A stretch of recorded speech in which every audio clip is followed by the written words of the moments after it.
Patuloy pa rin ang pagbaha ng bagyo na nananalasa dito sa Occidental Mindoro, kaya ito ang nangyari.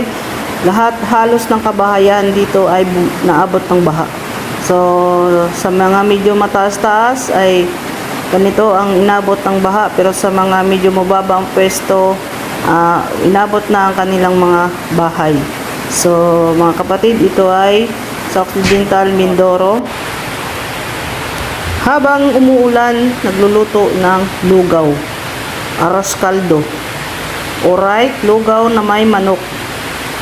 Isang kaldero at pagsalo-saluhan habang malakas ang ulan, hihigop tayo ng sabaw na lugaw. Alright.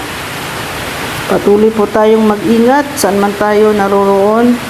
Dahil sa patuloy na pag-ulan at lakas na ito ay mag-ingat po tayo.